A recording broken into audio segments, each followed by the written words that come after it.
time no see.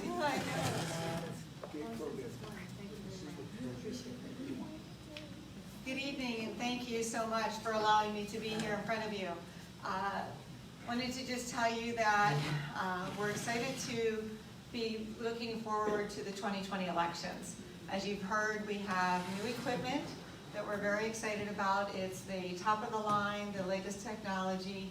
The office had been working on that already for about 5 or 6 months before I got there, looking at all kinds of different equipment. And so we have changed both our voting equipment and also our voter registration system. Our voter registration system, we had been one of 3 counties in the state that was not on what they call VR systems. We have since decided to move to that. I think that provides us with a lot of security that people are concerned about today. With the all the things you've read about in the Mueller report, I can tell you that we have no indication whatsoever that that had anything to do with Palm Beach County. So we were not even on VR systems at the time, which is apparently where a spearfishing problem had occurred. I do know that the FBI had contact with all of the counties after that happened and let all the counties know what they were looking for and what their concerns were. And it was, so we were part of that phone call to learn about it, but we do not believe in any way that Palm Beach County was affected at that time. So we are spending a lot of time and money and investing in technology to make sure that we have the most secure system we can possibly have.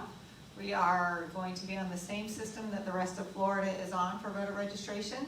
I also think for any of you who are poll workers, I think it's actually an easier system to use and one that should get people through faster.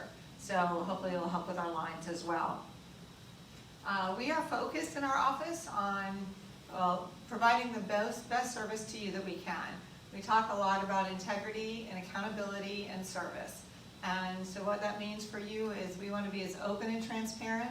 We want to be accessible to you. Any questions that you have, concerns that you have, we want to be available to answer those for you. As we look toward the 2020 elections, I can tell you our equipment is starting to roll in right now. And we will have, the state will have programmed it or approved the programming. We'll be programming, we'll be getting tested on, the state will be doing its testing, and then we'll be training on it as we come in. We also have what they call the Albert server, which is from Homeland Security. That is being installed now, and that will allow Homeland Security to monitor the anything that may be happening outside, any outside interference. Homeland Security will be monitoring it, as they will with every county throughout the state now. I believe I just heard that Florida was the only state, once we're on it, every county in the state of Florida will be being monitored by Homeland Security. I think we're the only state that can boast that, and that should help us. For those of you who actually come to the service center during elections, if you've got a candidate you're watching, we are investing in some equipment to make it easier for you to watch what's happening during canvassing particularly. You've probably seen, I know you've been there, where people are hovered over the table and looking. We're going to be showing it up on a big screen as to see if a ballot has come in and it's damaged for any reason, then we duplicate it. And one of the concerns that people have had in the past is who's checking that duplication and those concerns. So the canvassing board checks them all. But now you'll be able to see up on the screen, we'll have an overhead projector showing you the original as well as the duplicated ballot, which should give you an indication and make you feel better about what we're doing. Some other questions that I sometimes get asked is about felony voting and the restoration of those rights. Our office is very ministerial in nature in that way. We will accept anybody who comes in and says that they're able to vote. They fill out the voter registration form the same way that anybody else does. You and I would fill out. There's a box there that says, I am not a convicted felon, or if I have been convicted, my rights have been restored.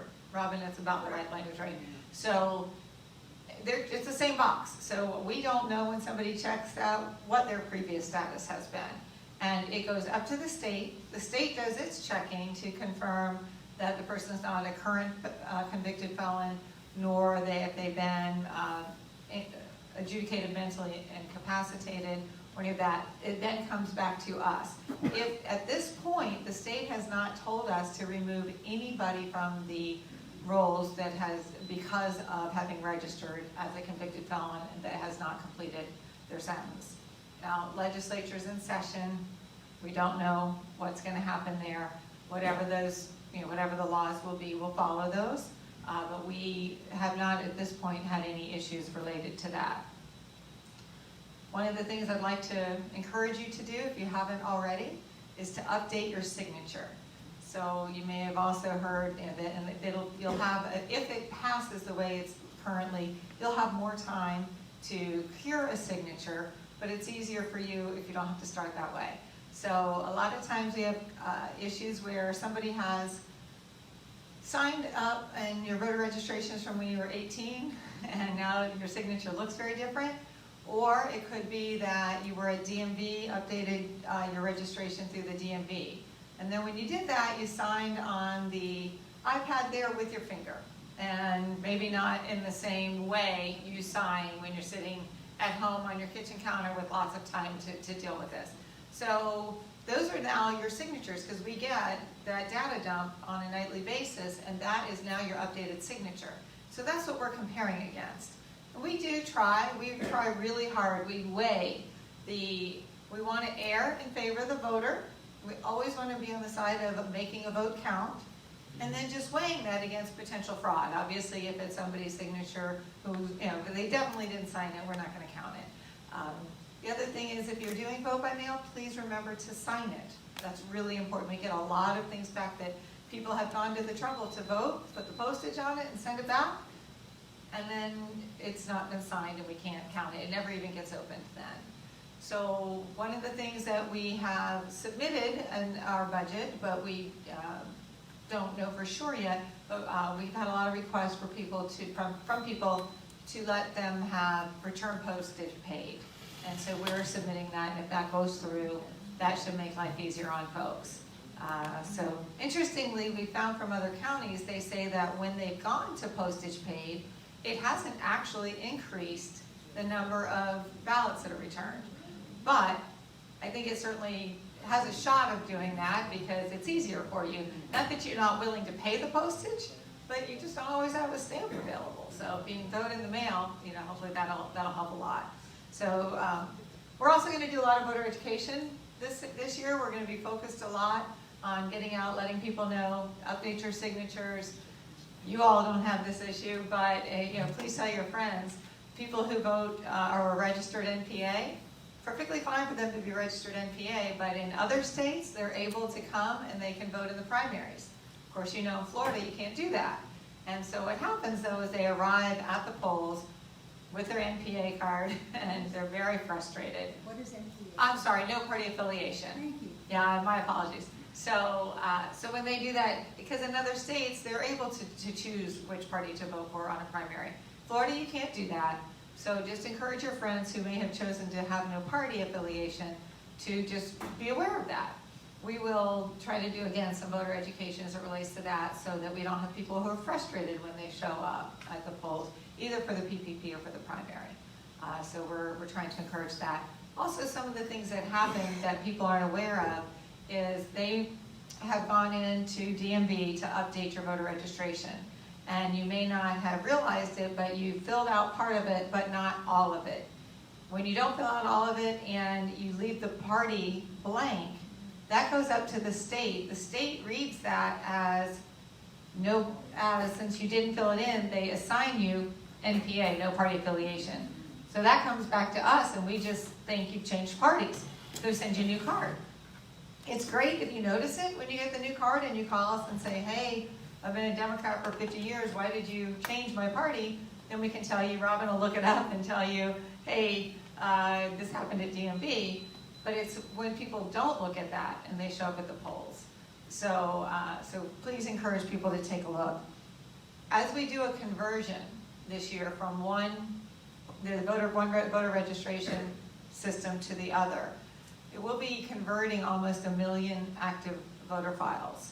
And so, of course, there's always issues and potential problems for that. So we just want you to know that we are aware of that and we're on top of it. We have contingency plans in place. You know, if anything happens, we're going to do a couple of things. One of them will be, we'll send a mailing out to every voter in the county after we've completed our conversion that says, this is the information we currently have for you. Please take a look at it and make sure it's correct. If anything here is not correct, and it may be because something happened in the conversion, or it may be something happened through DMV, or maybe you changed your mind, whatever it is, you know, please, this is the time to correct it. That way, as we lead into the 2020 presidential election, everybody's going to be in good stead. So be looking for that. That will be late fall. A couple things I want to make sure, you all probably know Robin already, but Robin, if Robin would stand up, and Robin runs our office and as a chief deputy. And Robin, is there anything else that I haven't touched, anything else I haven't touched on that you think would be important to share? One thing that you'll notice when you come and vote the next time, when we have our next election, is your ballot will look different. Oh. And yeah. In Palm Beach, we've had what they call head to tail. You guys have done your line through. We will now have ovals, which is a lot easier for people. It's much easier for the machines. We hope that helps cut down over and under voting and some of the problems that creates. So that'll be another thing. And as Wendy had indicated, as the supervisor had indicated, we will be doing a lot of voter education. We will be bringing these machines and these ballots to you in your condo association, if you have an organization that's interested, so you can see it, touch it, feel it, so there won't be a big surprise for you going into the elections. The other thing is we have brand new ADA equipment. I don't know if any of you have ever used what's called the Edge. You see them in your voting booth. I can tell some of you are precinct workers, so you do know this. We have new ADA equipment, much easier to set up, much easier for voters to use. And this equipment is not just for people who would access it as ADA clients. We also have Spanish language and Creole language for the ballot. So a lot of people can use these. It's much easier. And a paper ballot is printed out, and that paper ballot is then put into the scanner like any other ballot. So we're very excited about that. And for all of you who have an interest or have been poll workers in the past, we have new pamphlets. All of you who are poll workers should have received a letter from our office within the last 2 weeks. No. Okay. I heard that, and we'll check on that because I heard that this morning as well. Yeah, we're trying to, because all of you who have been, how many of you have been poll workers before? Great, poll thank worker you. crowd. We're going to do some new things, so there's a little bit of new training, but I guarantee you the use of how you'll be checking in voters and how you will actually ask voters to cast their ballots, much simpler. So we won't be using the e-pads anymore. We're using a different thing that's called an iVid. It's similar, but a little simpler. So we're really looking forward to that. So should be faster too. It should be faster. Should be faster to check people in. So all of you who have been poll workers who are still in our database, you should be receiving some information soon from the office. And all of you who have had an interest but have never been a poll worker, I have some pamphlets for you. So raise your hand now or see me later. There we go. And we tell people that poll workers are so incredibly important. You know, we have 52 people in our office, and how most people's their experience voting is really largely based on their interaction with the poll workers. So we have 52 people, and we're doing everything we can in the background, getting the right equipment, making sure that we're getting out and getting the voter education. But for most people, their only interaction with us is going to be on election day when they're at the precincts or early voting.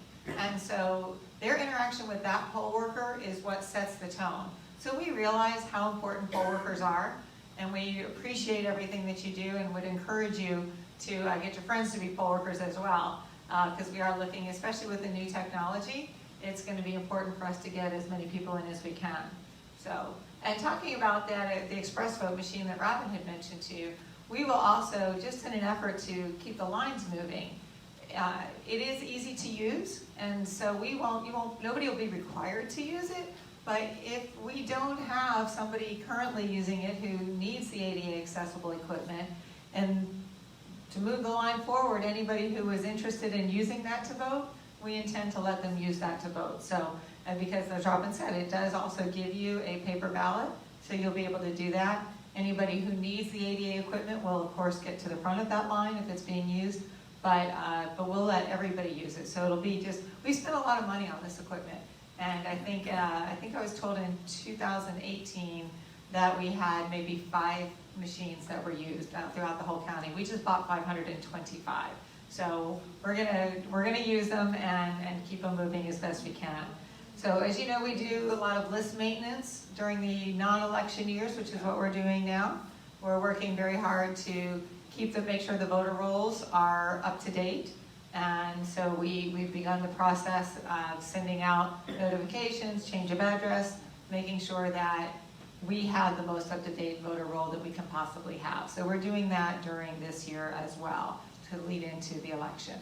So we're excited again about the possibilities that we have. We're looking forward to seeing all of you out. If you belong to groups that would like to have anybody from our office come speak with you, we're happy to do that. We'll have equipment within a couple of weeks. We'll have both the express vote, the ADA equipment, as well as the DS200 it's called, which are scanner that you'll see at the precinct. We'll have those at each of our offices, including the one down here in Delray that's close to you all. And so people will be able to go in and use sample ballots. So we're just waiting till they all get in and get programmed enough to go use. Yes, ma'am? Two questions. The voter registration forms, will they be different? No, the voter registration forms are the same. Okay, and the ballot counting process, will that be changing and how? The ballot counting process, I think in 2 ways that you're thinking. One is the ballots that we received from vote by mail ballots. The new machines that we have, the new tabulating machines, they look different. They also have a lot more capabilities than our previous ones. And so we'll be running those through those, and that's a little bit faster. And if we had to have a recount, they can count more than one race at once. And then, so which obviously is very important. The other thing you'll see is when you're at the precinct for your poll workers, rather than taking the cartridge out and having it go to the regional center before it can be the results sent in, you will actually send them directly from the precinct. So they'll go from the precinct on to us. Now that doesn't mean that you're not going to the regional center because you still have to take things over there, but it should help us to speed up getting results out. So we'll have the results going straight from the precinct into our tabulation center. Yes, ma'am. Yes.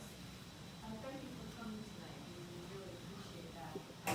Two questions. One has to do with early voting in Palm Beach County and the other vote by mail. Yes, ma'am. So with early voting, are you planning to make any changes with the number of locations and the time period that will be extended in Palm Beach County before each election? And on the vote by mail, I didn't read today, I've been following some of the legislation in the state legislature, and this having to do with maybe making some changes with vote by mail, the time period, getting them out earlier, but then maybe ending the date, the latest date that they can be sent out, so it ends earlier. Could you speak to both of those? Sure. As it relates to early voting, I have committed that I will not make any fewer days available to you to early voting. So we had early voting for the PPP, which we will continue to have, and I believe we had 9 days of early voting from 10 to 6. Is that correct, Robin? From 10 to 6 for 9 days for early voting, and we will continue to do that.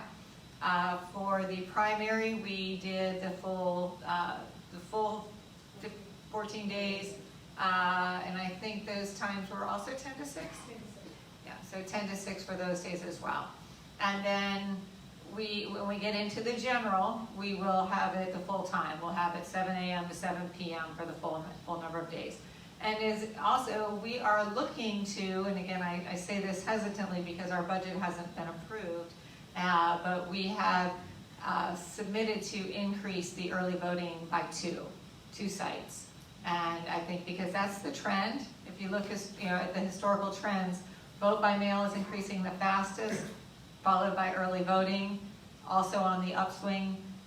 On the downside is the actual voting on election day. Although that's still the highest percentage of where our votes come, it's starting to trend down, the others are trending up. So we want to follow those trends, and so if we need two things. One, we need the funding from the county, and the second is we need to find the locations. I had thought I had a location, found out tonight that I didn't, so. Here. And then, okay, sorry. Supervisor Link, Yes, sir. how long is your term? You're just filling your predecessor's term? How long is that? It goes through 2020. Through 2020? Yes, sir. Well, is there an actual termination date? I don't know what the actual the changeover, is it January 1st? January 9th for the county. January 9th, okay. Of So next, 2021? it'll be January 9th, 2021. All right, so So it basically gets through the election, the 2020 election, and then So- just for the conversion. this office won't be on the 2020 ballot? Or It will be. It will be. But yes, sir. So now, it was announced around the time of your appointment that you're just a filler, and you have no intentions of running. Is that still the status? I don't know. You I'll don't tell know? you, yeah. I And don't know. assuming that you like the job and want to keep I the job. love the job. I can tell you I love the job. How would you be able to run and count your own election? What would happen? So the way that's happened, and the way it happened with my predecessor as well, is you still continue to do your job, but you do not serve on the canvassing board, because obviously you don't want to be, if you have something at stake, you don't want to be determining whether a vote is counted or not. So I would not serve on the canvassing board and make those decisions. What I'm told, and Robin, correct me if I'm wrong, but what I'm told the way it happens is, as supervisor, you have responsibilities, so you still would do the ministerial part, but would have no judgment calls as it relates to the canvassing board where you're making decisions related to that. It sounds like you might be running. No, I just know the rules. Ah, Yes, sir. I'm here I'm in Florida for 20 years, but I don't read the local newspapers.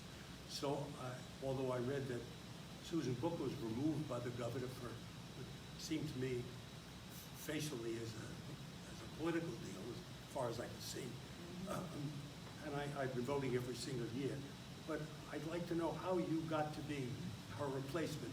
Was that by interview? Are you a Republican? Are you a Democrat? Who recommended you? Who interviewed you? I'm just curious. I had nothing to do with the governor making a decision to remove the previous supervisor. That was a decision made completely independent of anything I did. I don't know actually how, I had not met the governor until they asked me to come up and meet with him to talk about taking this job. So I did not have a previous relationship with him. I had seen him speak when he was in Congress. He spoke to the Northern Palm Beach County Chamber of Commerce, and I think I was one of probably 100 people in the room. I didn't ever have an individual conversation with him, so I did not know him. I don't know, my understanding is he had put some feelers out to different folks, asking who might be appropriate for the position. My previous practice had been a combination of a commercial real estate legal practice as well as crisis management. And I think, I'm guessing, but I think I had done for a school that had a major crisis. I had come in and done some crisis management for that school. I think somebody who was on the board and had seen me working through some things there, my understanding is that person may have had a relationship with the governor and may have said, I know somebody if you're looking to change things up. We had her come in and change a school. So I don't know for sure that that's the way that happened. But yes, I did go up the Wednesday night. The announcement was made on a Friday. I flew up to Tallahassee on Wednesday night and I did interview with the governor and his chief of staff. Who you recommended by? I don't know for sure where that recommendation came from. I don't. Consider a Democrat. I am NPA. I had been a registered Republican. When I was asked about taking the position, I just said I thought it was appropriate it's a nonpartisan position, and that I registered Republican at the time I registered because that's what my dad was, you know. But historically, my interests had been, and my focus, and it, you know, my resume will show, I've been primarily focused on education and children's health issues. Are you a member of the bar? So I am, the Florida bar, yes sir, and the California bar. So, Thank you. Sorry to. no problem. Yes, sir. I want to revisit notification. I'm sorry. I want to revisit notification to voters for a minute. Okay, yes, sir. So, is your office going to notify by mail folks whose VBM privileges are about to expire? We're talking about that. We will. We are intending to do that. And one of the things we're also going to do to try to help make that easier on people is when you do get a vote by mail envelope to do your voting, on that envelope, right near where you sign, again, emphasis on please sign your ballot, it will have a checkbox that say I want to continue. So we'll put that back on. Okay. So that'll be there. But yes, we will let people know. As a follow-up, people who are very inactive voters who are about to like fall off the rolls, are they going to get any kind of notification? Hey, you haven't voted in 10 years. Where are you? Do you still exist? Well, we do send out, well, I guess a couple things. One is everybody will get a notification, will get something from us because, as I said, when we complete the conversion, we're going to send out probably a postcard. Robin and I have been working on this right now. What's the most cost-effective and efficient thing to do?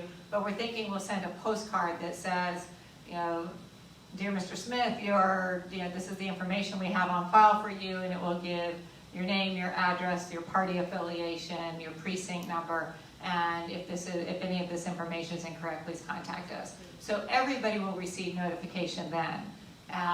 So in terms of the people who haven't voted in 10 years, I'm sorry, your question was, if they're about to come out, will they be notified? There is an entire statutory process that we follow that's set forth in statute for what happens if voters become inactive, and every step you have to follow before they're removed from the rolls. So nobody just gets surprised that they were removed from the rolls. You'll receive notifications from our office leading up to that. Thank you. Robin, please correct me if anything. Okay. Let me hear and then hear. Okay. Yes, ma'am. It was interesting to hear that, I'm pleased about the postage paid ballot return. That's a hope. That's a request. Oh, fine. But anyway, interesting that there was no increase in returns. One reason I understand is that there are people who don't trust the mail. I heard that in regard to the North Carolina situation. And I do have one concern there. I'm a precinct leader, and as a precinct leader, I am my thrust is to get as many voters to vote. Sure. And helping them with their ballots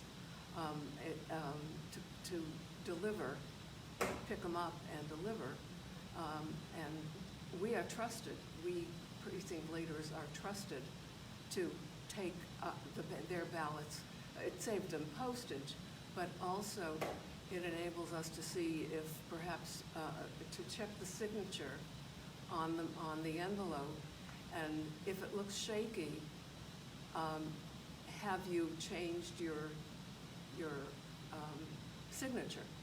So it's a very valuable service, and in light of what was going on in that North Carolina thing, I did hear somebody say that we don't, people can't just take ballots to the SOE office, and I would hope that would not be the case. I have the bill that's before the Senate now does address some of that, and I'm not sure exactly which way it had fallen out, and I'll ask Robin in a minute if she can clarify. But one of the things that was also being considered was that, well, certainly for people who want to, you can, as you said, drop off at our office. They were looking at having at early voting sites drop boxes as well. I don't know if that's going to pass or not, but in the current legislation that's being considered, we would have a drop box at every early voting location. So you don't have to go stand in line to early vote, but you'd be able to go and drop your ballot off there. We also are going to just encourage people, informed delivery. I don't know if you all have that or have heard of that. It's through the post office. You know, we don't get any kickbacks or anything for it. But it will, I think for people who are looking for vote by mail, it's something that would, if you sign up for it, it's a free service. You will then know that your ballot is supposed to be in your mailbox on that day. And you'll be able to look, okay, I'm supposed to be getting my vote by mail ballot today because I got an email between 7:30 and 9 in the morning telling me that. So if for some reason it's not there, that's can address. We are working to do this, and we're not certain yet if we can. We'd like to be able to help people track their mail all the way back to us once it's been sent, and we're trying to see if we can make that technology work in time for this election. Whether we can have you track the entire thing or not, we will always, if you can always either go online or call us and ask us if in fact we've received your ballot. And as it gets closer, if you haven't, you can get another one. Well, And Robin, I'm sorry, I was gonna add into that. Yeah, and also, what you do with your community, you collect ballots, bring them into the office, you will still be able to do that. The new legislation, if it passes, we will not be able to mail out ballots 7 days out from the election. And your last opportunity to request a vote by mail ballot will be further out from the election also. So that's mainly because, as some of you know, and the supervisor found out even in the municipal elections, we are still receiving ballots from November. What? We still occasionally get a ballot that who knows where it was, but the post office will pick it up. Thank you. So the technology of knowing where your ballot is and where throughout the whole system should be very helpful. If the legislature has drop-offs at other locations, that will be helpful also. But for the most part, your ballot makes it back. And I think all of you who vote by mail know that you usually receive a phone call or an email if you've signed up that we've received your ballot. And we're going to continue to make that a more robust return system. Yes, ma'am. I have two points. One, what you said about sending by postcard scares the blazes out of me. I was a fraud investigator with credit card fraud. I don't like the idea of that kind of information being out there on a postcard. It's kind of scary. When you're asking if all of this is correct, fine, my name and address, good. But anything else? Well, it would only have it on there, anything that's public record. So we wouldn't be putting anything on the postcard that isn't already public record. So we'd make sure that there's nothing that's additional. From my past experience, that's giving too much leeway for people who don't want to be bothered finding out that they're public, but I don't like the idea of that floating around because too many cases I worked that you'd be scared. Okay, so it's good for us to know. We'll certainly see if there's something we can do about that. And the second part was, I changed my signature recently. Can I go into the office and confirm that that change went through so I won't have a problem when I do go to the poll? Sure. Thank you. Or just call. Right, you can also just call to say, did you receive you want to see what it is? Sure. Just want to make sure. Sure, right, we can do that. Yes, sir. Just apropos what they were saying about too much information, New York City, or maybe it's the whole state, there's a case going on right now where they want to limit access to voter registration information. It's completely open in New York right now, and they say it should only be open to organizations, like parties and so on. Parties and candidates. Right. All right, but I wanted to ask you about Amendment 4, the Restore Amendment. Yes, sir. As I recall, it said that you had to complete your sentence and any restitution that you may have had to make. Right. Like if it's a financial, let's say you Right. owe $100,000 you stole, embezzled or something like that. Is that correct? Well, Restitution? and I think that's one, I think it says you have to complete your sentence, and the question that they're struggling with right now is what exactly is completing your sentence? Does completing your sentence mean just any incarceration time, or does completing your sentence also mean the monetary part of that? And, you know, there's a third part that has recently reared its ugly head, and that is whether it should also include, and when I say this is in the legislature right now, your jail time, any restitution that was part of your sentence, and court costs. So I think there's a big debate as to what does complete your sentence mean, and that's one of the things the legislature is focused on So this session. who's charged in this state with enforcing that amendment? In other words, are convicted felons that supposedly had their rights restored, have they now joined the voting rolls? Do you have a way of measuring that?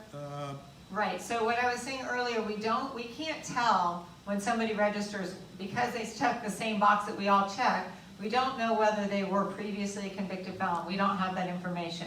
However, it does go to the Secretary of State. Right. So it is the in Florida, in terms of who's enforcing that, it would be the Secretary of State who gets this information from us that says, okay, Mr. Smith, Mr. Jones, Mr. Thomas, they've all registered. They then look them up and see if they are a previously convicted felon, have they completed their sentence, and if so, they'll let it go. If they haven't, they will let us know that that person needs to be removed from the voter rolls.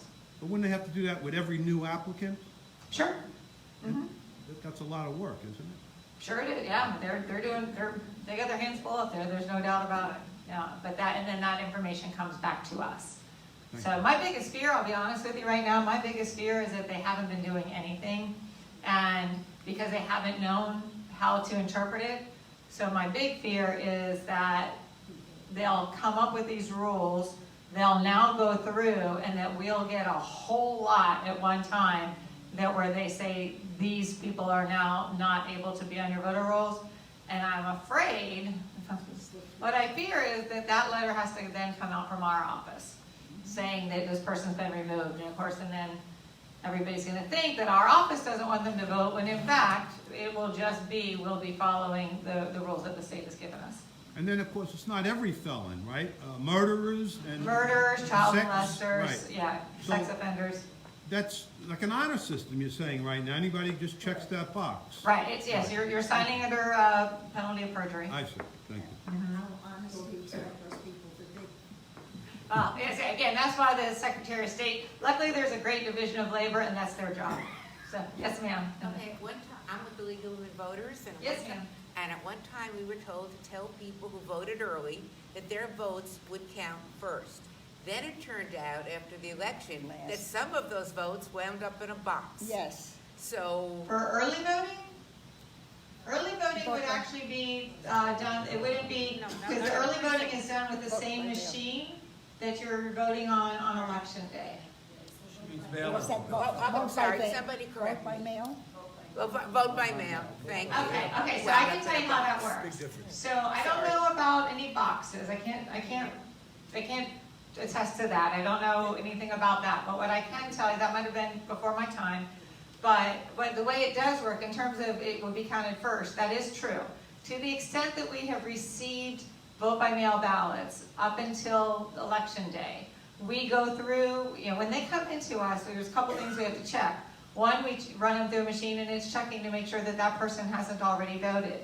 Okay, especially with the new equipment, the new processes we have, it will update immediately. So, for example, say you ordered a vote by mail ballot. You decided for whatever reason you weren't going to vote by mail.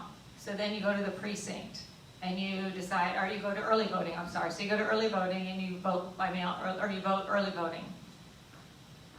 And then to stop somebody from then going home and sending in their vote by mail ballot, because you've got both, it's updated immediately. It's real-time updating. So had somebody sent in their vote by mail, but we hadn't received it yet, they went to early vote, they'd be able to early vote because we haven't received it yet. But then when we get that, it gets run through a machine that will tell us immediately, oh, that person voted today, early voting. So this vote by mail is not gonna count, and it outstacks it. So it's very real time and it's kept up to speed. But so we will go through, we'll run all those through, make sure they haven't already voted. Then we check the signatures to make sure that the signatures are valid.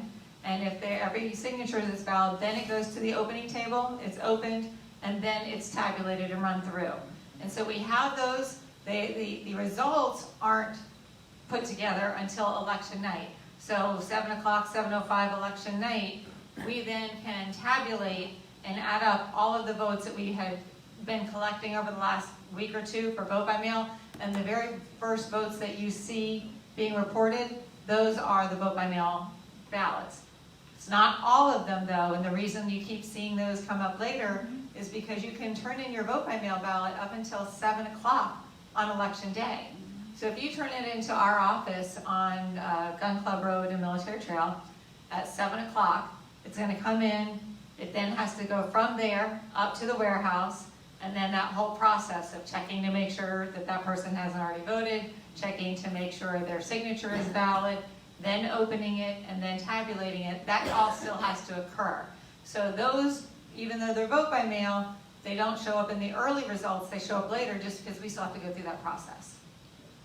That's why it's in the box. That's why it's in the box. I just want to go back to Linda before. Yes, sir.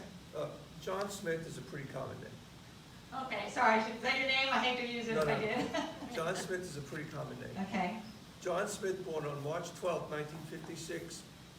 More than one probably was born on March 12, 1956. right. Let's say one of them was convicted. The letter goes up, the registration goes up to the Secretary of State, comes back down. John Smith is a convicted felon. John Smith, born March 12, 1956, convicted felon, can't vote. But what if there's more than one John Smith living in Palm Beach County, born March 12, 1956? What happens then? They take it further. They don't just look at your name and your birthday. They're looking at your address. They're looking at your voter, whatever ID you gave. So if you had a state ID, if you had a driver's license, any other ID you have, they're checking back to that. Right, they're checking your social security number. So there are a number of things that they're checking. So it's not, yeah, they do recognize that there are a lot of people. And they talk about that when we go to these conferences and they talk about what they're doing to check. They talk about how many times they have to go through, and you're right, if it's a John Smith on that date, there are gonna be 4 pages of it show up when they do a thing. So now they've just gotta keep going farther down the line. And I add, if you're John Smith in any county in Florida and your registration is being denied because you're a felon, you will get a letter saying you've been denied, and we give you the opportunity to question that information. No one is just denied and never hears about it. There is in statute very rigorous protections from taking a voter off the voter roll.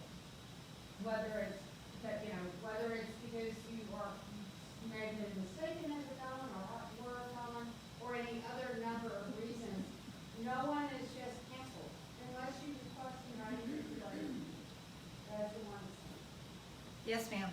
Hi, so you talked about some changes in the voting machines. We're waiting to see by the end of this week about the legislation and what's going to come out, how that'll affect vote by mail and all these other things that we talked about this evening. You also talked about some notifications, like the postcard about all the people on your voter rolls as you convert to the new system. Do you have a plan, a communication plan in general with all these changes in such an important election in 2020, an education plan? Hey, our machines have changed, or hey, some of the rules have changed. What will you be doing as outreach to the community? Thank you. So a couple of things. We are in the process of updating our website, for one. For any of you who have tried to use it, it's not the most up-to-date or most intuitive website you might find. So we are working very hard to update our website because that's a place that a lot of people now will go. We also are sending out, we have people in our office who are every day going out to do voter education, voter outreach. It won't be just me. I'll go to as many places as I get invited and try to spread the word, but we also have people in our office. Anybody in our office can go out and we'll do that. We had over the weekend I had 3 different teams of people out at different events. And so we're doing that as well. We will be doing, once we have some email addresses and we have I don't want to do a lot until our website's updated. I don't want to do a lot to drive people to a website that's going to change and then they go and they get frustrated right now with it. But as soon as we update that, we'll do a lot of things to drive people to the website. I've also been working with the county commissioners and with a lot of other groups and saying, if you have room in the newsletters that you send out, and you tell us if you end up having 3 lines available or if you have a half a page. If they let us know that they have room in a publication they're going to send, we will provide sort of information of the week, of the month, of the day, however much they'll let us use. So we're going to try to reach different groups by going through different distribution channels. So we'll primarily do a lot. We also have started working with the TV stations. Channel 25 has just committed to doing a lot of they're putting voter outreach into their budget and into what they're going to do. So they're going to do a number of public service announcements for us, and we're starting to work with the other avenues as well. Yes, sir. In the last election in Broward County, there was an incredible undervote for Senate and I believe governor. And it did not parallel any voting pattern in any other county in the state of Florida. And it was attributed to the design of the ballot, to wit, the undervoted offices were at the bottom of column 1, and many people thought that was part of the instructions on how to vote. I think there were instructions on top of it, if I'm not mistaken. Yeah. Right? So the eye didn't naturally pick it up. That's the only conceivable explanation of why those 2 offices were undervoted. Who's responsible for ballot design, and do you have the ultimate responsibility for the look and the design of the ballot? Does the buck stop with you? Unfortunately, yes, it does. Have you thought about that? Oh, very much. We spend a lot of time thinking about it. One of the things that, and I'm going to other counties right now and trying to learn from counties. What are their best practices? What's working best in other places? And one of the things that we noticed is, so the new ballots, and they'll be longer than this, but as Robin pointed out, they're going to have the ovals, but in between each race, one of the things that I saw that was done in another county, which I thought was great, the titles of the races are a little bit grayed out. So just physically, when you're looking or visually, you see vote for president, vote for Senate, vote for whatever, and it tells you can vote for one. You'll have a grayed out section that will kind of tell you this is a new race. And I think hopefully that will help visually to catch it. We have a very robust practice in our office that we'll be increasing and formalizing it a little bit in terms of looking at the ballot. So we do a lot of proofreading of the ballot as we do it. We also will get a lot of input from other groups to say this is what we're looking at and encourage them to come in and take a look at it with us. The parties will have an opportunity to look at it before it's finalized, and so we'll try to get as many people. But one of the things I will mention to you, because I'm sure you're going to say something, because I did, my eyes aren't even that bad, but the machines, the ballot, the oval size, when I first saw it, I had concerns that maybe it wasn't large enough. And I said, you know, we have a population that our population might want a larger oval. That's not an option, okay? It's got to be consistent throughout the state. The only thing that makes me feel a little bit better is that it wasn't just a willy-nilly, we picked this size. They apparently did a lot of research on the size, the best size of an oval. And one of the things they're looking at is when you mentioned undervotes. If, you know, so some states say if you have an oval, it has to be 52% filled in to count or to show voter intent. Okay, how do you know if it's 52%, 51%, right? So this size oval is supposed to be the premium size oval to get the most votes that show voter intent. So just when you get it, you go, geez, why didn't they make this bigger? It's not an option, but at least there's some research behind it. Thank you very much. Thank you very much for the opportunity, and I look forward to working with you. Yeah, really, really appreciate you coming. Thank you very much. Good work. Thank you. Thank you very much, wonderful.